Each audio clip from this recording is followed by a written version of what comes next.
There are very few games that make players feel like they have sort of stepped directly into a movie.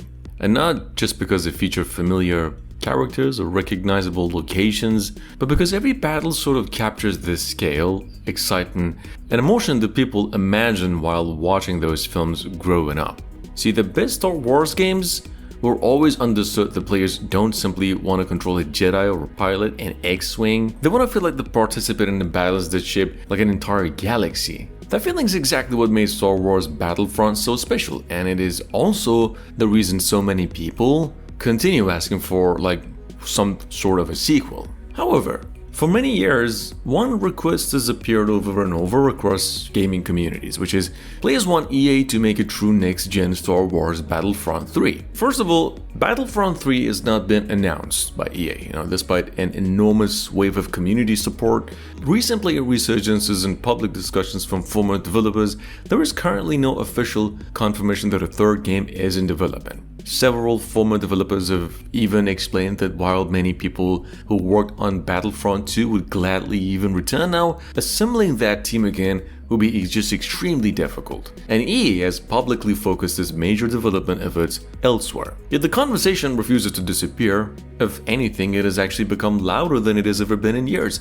One reason, in fact, is surprisingly just simple, which is Battlefront 2 never really died.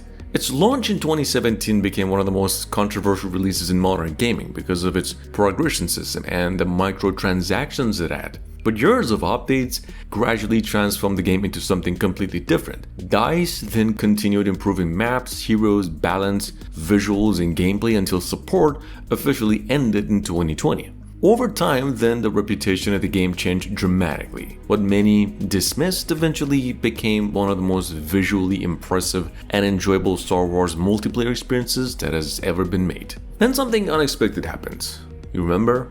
Years after official support had already ended, players started coming back, not because of a major update, not because of a new content, simply because they remembered how good the game had become. During 2025, fan-organized community events pushed Battlefront 2 to some of its highest team player counts ever recorded, with like thousands of players returning together to just demonstrate that interest in the franchise never truly disappeared. Afterwards, then social media then quickly filled with requests to Battlefront 3, former developers joined the conversation, and even actors connected to the series acknowledged the growing movement. EA, however, has not announced a sequel. That says something remarkable. Where most multiplayer games slowly fade away after support ends, Battlefront did basically the opposite. Imagine what that enthusiasm could become if a true next-generation sequel ever happens. The player doesn't watch that game's moments from a distance, they're already standing inside them. The feeling has always been Battlefront's greatest strength, not simply recreating Star Wars, allowing players to live inside it. And a modern sequel should embrace that idea more completely than ever before. See, one of the biggest opportunities just involves scale. The previous games already featured some impressive battles, but today's hardware could finally create conflicts that feel truly galactic. Imagine these huge planetary invasions where just hundreds of AI soldiers continue fighting naturally across battlefields with just dozens of real players influence the larger conflict. The battlefield in that way never feels divided. Everything happens simultaneously. You begin defending a Republic outpost before climbing inside an LAAT gunship carrying reinforcements toward another section of the map. Midway through the fight, then enemy fighters attack, forcing pilots into dogfights while these ground forces continue battling far below. The war continues everywhere, whether you're watching or not. Planets deserve extraordinary attention. See, one reason Star Wars has remained actually significant for nearly 50 years is because every world possesses its own identity. A next-generation Battlefront should treat every location almost like its own game. Each battlefield tells its own story without needing lengthy exposition. Visual presentation alone could redefine what Star Wars feels like inside a video game. On another hand, modern lighting would transform lightsaber duels into some breathtaking spectacles. Rain reflects blasts of fire across city streets, snow accumulating naturally during extended battles on Hoth, volcanic ashes all drifting through the air. See, players shouldn't simply recognize these places, they should believe they exist. Combat itself deserves careful evaluation as well. Battlefront has never tried becoming an ultra-realistic military simulation. Instead, it succeeds because movement remains unapproachable while still rewarding skill. A sequel should preserve that philosophy while making every weapon feel more distinctive. See, a new sequel would deepen those moments without making heroes feel invincible. One area fans constantly discuss involves galactic conquest. The original Pandemic games built entire campaigns around planetary conquests, allowing players to gradually capture the galaxy through strategic decisions rather than isolated multiplayer matches.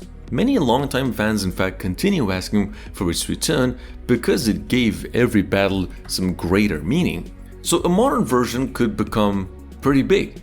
Victories, affecting supply lines, capturing worlds, unlocking unique new reinforcements, fleet positioning, then changing future invasions, the war evolving because players influence it together. In fact, community discussions have repeatedly highlighted galactic conquest as one of the most requested returning features alongside larger battles and more eras to explore. One lesson Battlefront 2 eventually taught everyone is that gameplay should never become overshadowed by monetization. Players want to earn memorable appearances, not purchase power. Sound design might also become the sequel, or at least one of its greatest achievements. Few fictional universes possess audio as instantly recognizable as Star Wars. Every blaster, lightsaber ignition, John Williams melody immediately all transfer players somewhere familiar. Star Wars spans thousands of years, and so does its legacy. So a next generation Battlefront should feel equally expansive. Perhaps that's why people continue talking about Battlefront 3. Not because they only want another shooting game, but because they remember what these games felt like at their best. They remember charging in all those battlefields, defending Hoth against impossible odds, flying through the wreckage above Endor, watching heroes and ordinary soldiers fight together inside the same enormous battle. Very few games create memories quite like that. If EA ever decides to return to the series with a true next-gen Star Wars Battlefront 3, the goal shouldn't simply be making larger maps or prettier graphics. It should be creating the definitive Star Wars battlefield. One where every planet feels alive, every battle feels meaningful, every era receives the attention it deserves, and every player, whether they're carrying a simple blaster rifle or igniting a legendary lightsaber, walks away believing they didn't just play another multiplayer shooter, that they spent a few unforgettable hours living inside the greatest space fantasy basically ever created.